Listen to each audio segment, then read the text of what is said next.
I risultati della 30ª giornata con Ascoli Empoli 1-2, Bari Juve Stabia 2-0, Brescia Novara 1-1, Grosseto Verona 0-2, Modena Cittadella 3-3, Padova Vicenza 0-1, Provercelli Lanciano 1-2, Ternana Spezia 0-0, Varese Sassuolo 3-4, si sta giocando e sono ancora sullo 0-0 dalle 18 Livorno Reggina, poi lunedì alle 20:45 Crotone Cesena.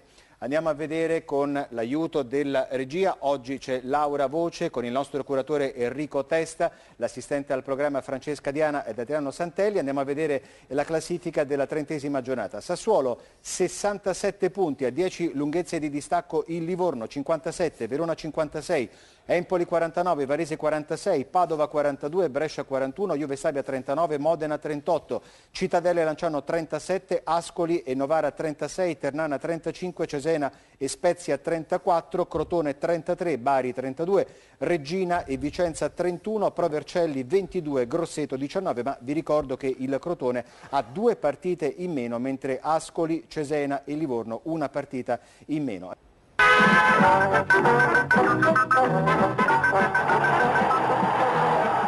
Derby molto sentito allo stadio Euganeo, dove Dal Canto torna per la prima volta da ex. Il suo Vicenza ha fatto bottino pieno nelle ultime 3 trasferte, ma il Padova ha vinto tutti i 4 derby veneti disputati in stagione. L'altro tecnico Colomba conferma il tridente che ha espugnato Verona, Cutolo, Babacar e Farias.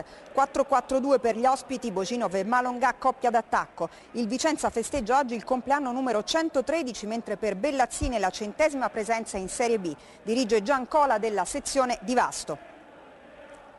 Solo 4 giri di orologio e la partita si sblocca. Dalla destra Bellazzini crossa basso, Cinelli lascia scorrere e Castiglia al centro dell'area sistema il pallone e batte Silvestri con un rasoterra a fil di palo.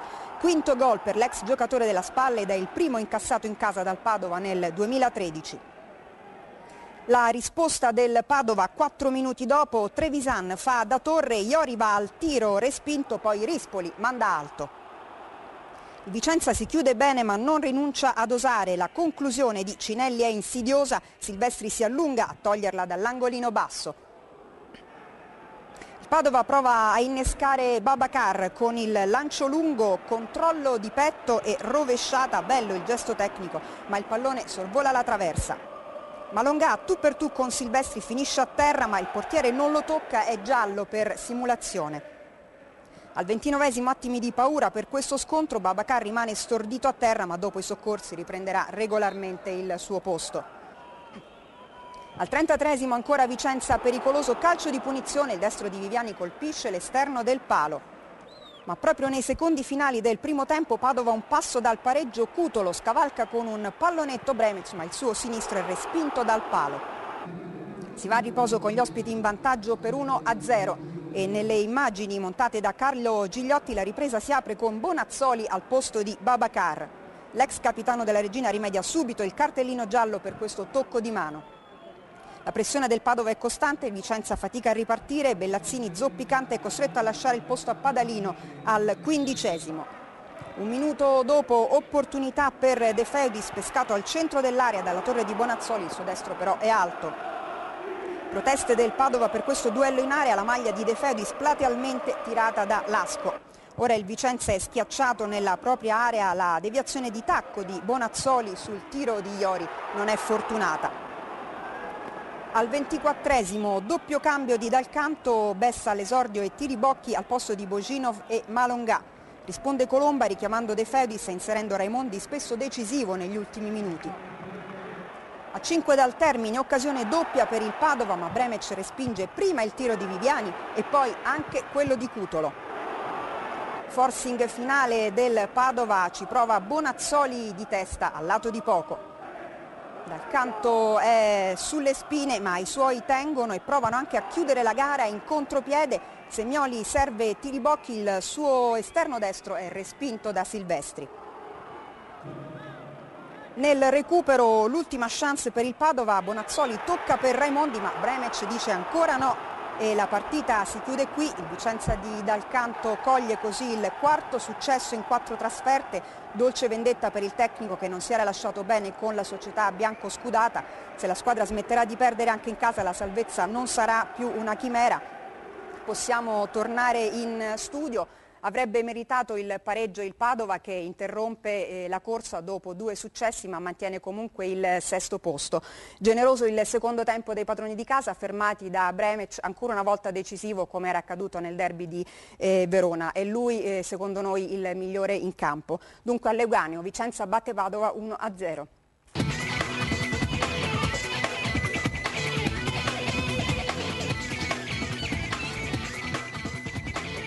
40 km e 14 punti dividono Padova e Vicenza, ma nel derby veneto più sentito sono questi ultimi a pesare di più nella sfida che mette di fronte in panchina 2 ex. Colomba-Vicenza ha lasciato pochi ricordi e una retrocessione, mentre il legame tra Dalcanto e il Padova è ben più difficile da riassumere in poche righe. Patavini con Viviani dal primo minuto, Vicenza che riaccoglie Cinelli da titolare e che sblocca il punteggio già al quarto. Bellazzini va via sulla destra e mette in mezzo per Castiglia, che con un rasoterra perentorio non dà scampo a Silvestri. Primo gol subito in casa dal Padova nella gestione Colomba, quarto gol in campionato per il centrocampista scuola Juventus, che al di là delle difficoltà di squadra sta centrando la migliore stagione in carriera. Vicenza che in un buon momento va addirittura vicino al raddoppio con Cinelli e il suo tiro dalla distanza, per poi lasciare spazio all'inevitabile reazione padovana. Prima Babacar cerca con coraggio, ma poco successo, la soluzione acrobatica, quindi la punizione di Federico Viviani a finire davvero fuori di poco. L'occasione con la O maiuscola arriva però a ridosso dell'intervallo. Cutolo cerca con successo il sombrero su Bremec, poi calcia da posizione defilata colpendo il palo e mancando il gol del weekend. Nel secondo tempo è ancora il Padova a insistere per evitare la sconfitta, sfiorando il pari dapprima con il pallonetto di De Feudi, salto di poco, quindi con la situazione che al 62esimo fa capire al popolo dell'Euganeo come non sia giornata. Iori calcia da destra, il pallone viene deviato di tacco da Bonazzoli in maniera, oseremmo dire, preterintenzionale e comunque finisce fuori. Là dove non è la buona sorte arriva Bremec a neutralizzare gli attacchi del Padova, opponendosi in rapida successione prima su Viviani e quindi su Cutolo. La parata dello stesso Bremec su Raimondi chiude la contesa, consentendo ad Alcanto di imporsi 1-0 e di prendersi 3 punti pesantissimi per 1 milione di motivi. La prima sconfitta in casa degli ultimi 3 mesi costituisce una brusca frenata che rischia di sospingere il Padova fuori dalla zona playoff, vanificando l'impresa di Verona.